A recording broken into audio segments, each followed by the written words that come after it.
The world was in shock. The news of the war's end spread like wildfire, reaching every corner of the globe. People were glued to their radios and newspapers trying to grasp the enormity of what had just happened. World War II had just ended. The streets were filled with celebrations, but, amidst the joy, there was also a deep sense of loss and reflection. Cities lay in ruins and countless lives had been forever changed. The horrors of the Holocaust, where millions were killed, shook everyone. The liberation of concentration camps revealed the extent of human cruelty and suffering. Memorials were erected to honor the victims and remind future generations of the atrocities committed. It made people realize something: basic rights for all humans were needed. The war had shown the devastating consequences of discrimination and hatred.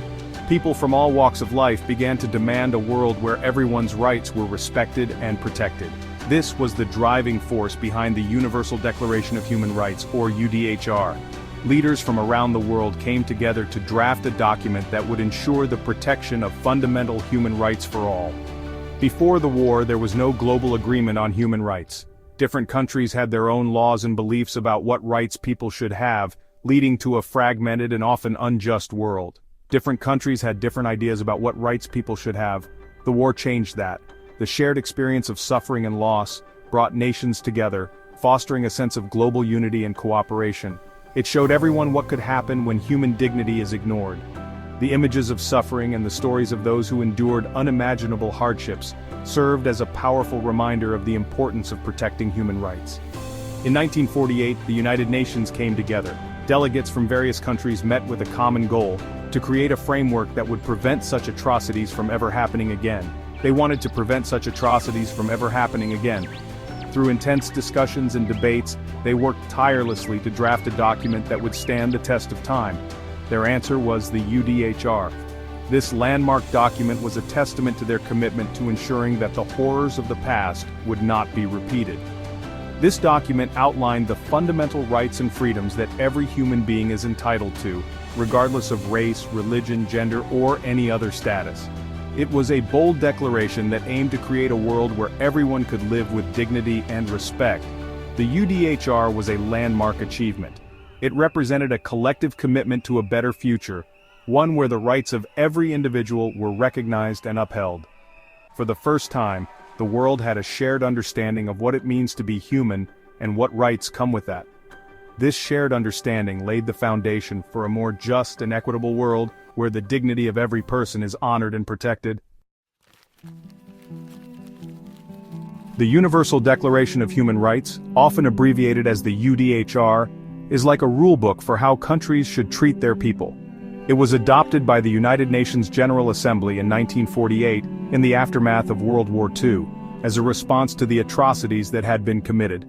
This document serves as a global standard, outlining the fundamental rights and freedoms that every person is entitled to, regardless of their nationality, race, or religion. It has 30 articles, each talking about a specific right. These articles cover a wide range of issues, from civil and political rights to economic, social, and cultural rights. Some rights are about our basic needs, like the right to life, liberty, and security. These are the foundational rights that ensure our survival and personal safety. Others are about our freedoms, like freedom of speech, religion, and assembly. These rights allow us to express ourselves, practice our beliefs, and gather together in solidarity. The UDHR also emphasizes the right to education, healthcare, and work. These rights are essential for our development and well-being, enabling us to lead fulfilling lives. It says everyone is equal in the eyes of the law and should have a fair trial if accused of a crime. This ensures that justice is served and that no one is above the law.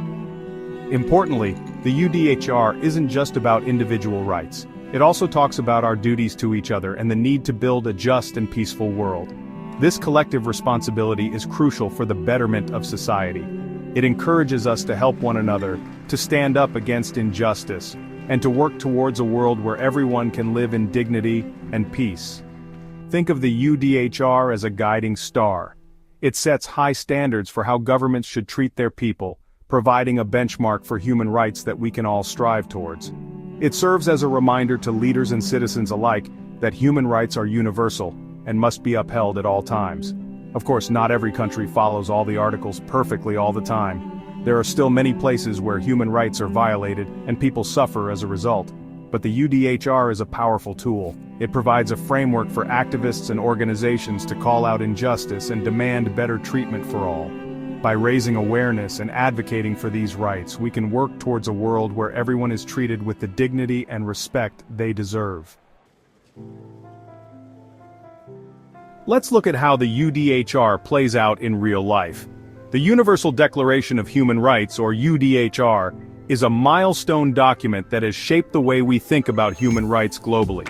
It sets out, for the first time, fundamental human rights to be universally protected. Imagine a world without freedom of speech. In such a world, people would be unable to express their thoughts, ideas, or beliefs freely. The absence of this freedom would stifle creativity, innovation, and progress. We wouldn't be able to voice our opinions, challenge unfair laws, or hold our leaders accountable. Public discourse would be silenced, and the power to shape our societies would be concentrated in the hands of a few. Thanks to the UDHR, people in many countries can speak their minds, even if they disagree with their government. This freedom is essential for democracy and for the protection of all other human rights. Equality is another cornerstone of the UDHR. It ensures that every individual is treated with dignity and respect, regardless of their background. It means everyone deserves the same opportunities and protection under the law, regardless of their race, religion, gender, or sexual orientation. This principle is vital for building inclusive and just societies. This right is about creating a level playing field where everyone has a fair shot at life. It promotes social cohesion and helps to reduce inequalities. The right to safety and security is fundamental. It ensures that individuals can live their lives without fear of harm. Everyone deserves to live free from fear of violence, persecution, or arbitrary arrest. This right is crucial for maintaining peace and stability within communities. This right is especially important for people living in conflict zones or under oppressive regimes. It provides a foundation for humanitarian efforts and international support to protect those most vulnerable. We see the UDHR's impact everywhere. When girls in Afghanistan fight for their right to education, they are invoking the UDHR. When protesters in Myanmar demand democracy, they are upholding the right to peaceful assembly. When refugees fleeing war-torn countries seek asylum, they are claiming their right to safety. The UDHR is not just words on paper. It's a living document that empowers individuals and communities to demand justice and hold their governments accountable. It gives us a framework for building a more just and equitable world. Section 5, Roadblocks to Respect, Human Rights Under Threat. Sadly, human rights are often violated. Around the world, people face discrimination, persecution, and violence. Conflicts, poverty, and political instability can make things worse. Some governments restrict freedom of speech, silence dissent, and target minority groups. Sometimes it's not just governments. Armed groups, criminal gangs, and even individuals can commit human rights abuses. Poverty, inequality, and lack of education also play a role. When people are desperate, they might resort to violence or accept exploitation. Section 6. Guardians of Justice, Champions of Human Rights. Despite these challenges, many organizations and individuals fight tirelessly to protect human rights. Amnesty International is one such group. They investigate human rights abuses, expose injustice, and campaign for change. They pressure governments to release political prisoners, stop torture, and uphold freedom of expression. Other groups like Human Rights Watch and the International Committee of the Red Cross also play vital roles. They provide humanitarian aid, monitor human rights situations, and provide legal support to victims of abuse. These organizations are like watchdogs, making sure governments are keeping their promises to protect human rights. Section 7. No easy answers. The complexity of enforcement. Enforcing human rights globally is tough. The UDHR is a declaration, not a legally binding treaty. This means countries are morally but not legally obligated to follow it. There's no global police force to arrest human rights abusers or a world court with the power to punish them. So, how do we hold perpetrators accountable? International pressure is one way. Countries can impose sanctions, cut off aid, or even intervene militarily in extreme cases, but these actions are often controversial and can have unintended consequences.